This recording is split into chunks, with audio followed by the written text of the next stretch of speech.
अस्सलामुअलैकुम वरहमतुल्लाहि वबरकातुहू। बड़ा इंटरेस्टिंग टॉपिक है defects in Bohr's atomic model के बोहर के एटॉमिक मॉडल में एटमी मॉडल में क्या डिफेक्ट्स थे, क्या उसके डीमेरिट्स थे, उसमें क्या क्या प्रॉब्लम्स।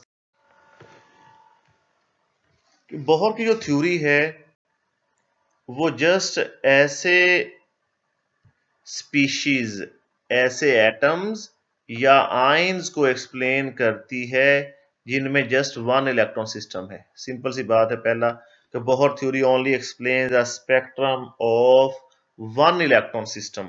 हाइड्रोजन में तो वैसे ही एक इलेक्ट्रॉन है, हीलियम में दो इलेक्ट्रॉन होते हैं, लेकिन जब +1 चार्ज आएगा इसका मतलब है एक इलेक्ट्रॉन इसमें से खत्म हो गया, एक इलेक्ट्रॉन रह गया। ब्रीलियम, ये नीचे लिखा हुआ 3 प्रोटॉन है, और वैसे 3 ही, जितने प्रोटॉन है उतने इलेक्ट्रॉन होते हैं। तो 3 इलेक्ट्रॉन थे, उसमें से 2 निकल गया, +2 चार्ज आ गया और एक इलेक्ट्रॉन बाकी बच गया। या बेरिलियम जो है 4 प्रोटॉन थे, 4 इलेक्ट्रॉन थे, 3 इलेक्ट्रॉन लूज किए, इसने +3 चार्ज आ गया।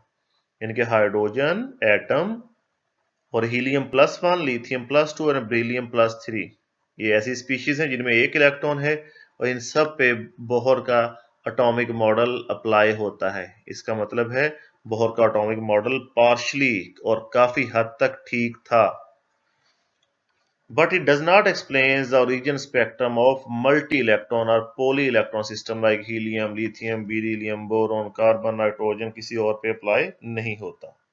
ये एक डिफेक्ट हो गया इसका। दूसरा पॉइंट है when the spectrum of hydrogen is observed by high resolving spectrometer, individual spectral lines are replaced by several fine lines, that is original lines are seen divided into other line। कि जब हम hydrogen का emission spectrum देखते हैं तो जो lines मिलती हैं, हाई रिजॉल्विंग स्पेक्ट्रोफोटोमीटर जब यूज किया जाता है तो वो हम देखते हैं कि ये लाइन एक नहीं है, बल्कि एक से ज्यादा लाइंस हैं।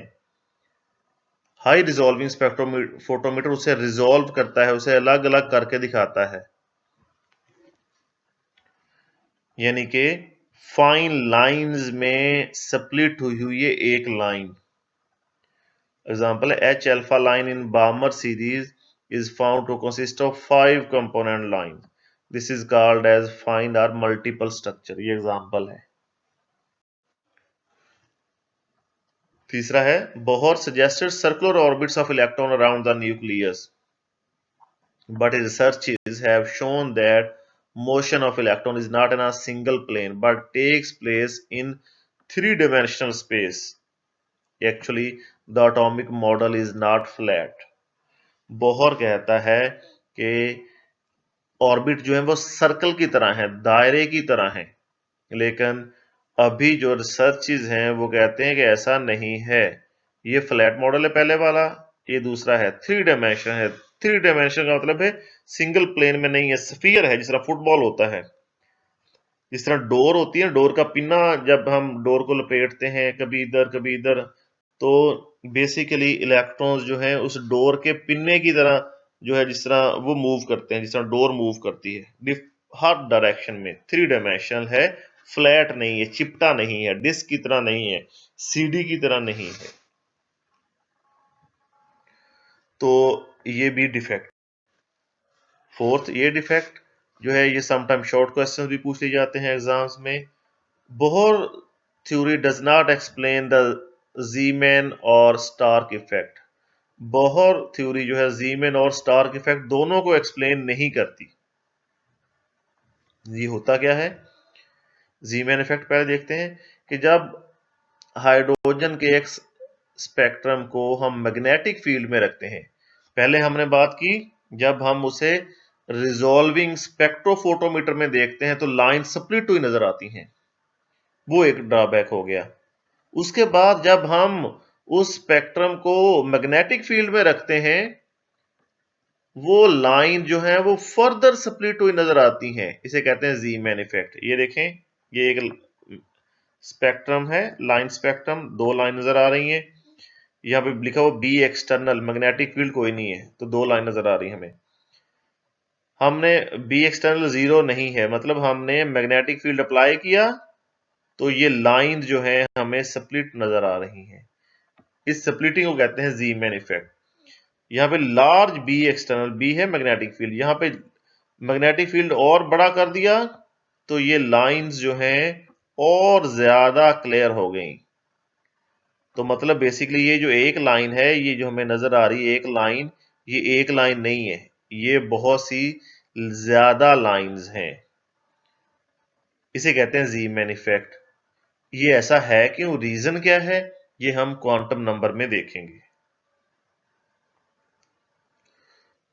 यहाँ पे एग्जांपल है, 2 lines of sodium spectrum in a weak magnetic field split into component lines. Sodium की 2 लाइन जो है मैग्नेटिक फील्ड में आगे आगे स्प्लिट नजर आती है।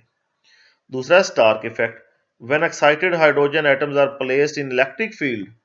उसी तरह हाइड्रोजन का स्पेक्ट्रम जब इलेक्ट्रिक फील्ड में रखा जाता है तो splitting of spectral line takes place which is called as Stark effect. Z-man magnetic field की स्प्लिटिंग है, मैग्नेटिक फील्ड की प्रेजेंस में। स्टार्क इफेक्ट जो है वो इलेक्ट्रिक फील्ड की प्रेजेंस में स्प्लिटिंग है। बोहर थ्योरी जो है इसे एक्सप्लेन नहीं करती।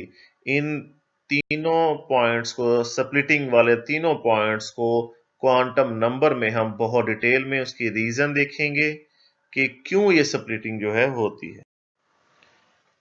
अपने क्वेश्चंस जो है वो कमेंट्स में ज़रूर पूछा करें, अपना फीडबैक दें कि कैसे जो है इम्प्रूवमेंट की जा सकती है। And thank you.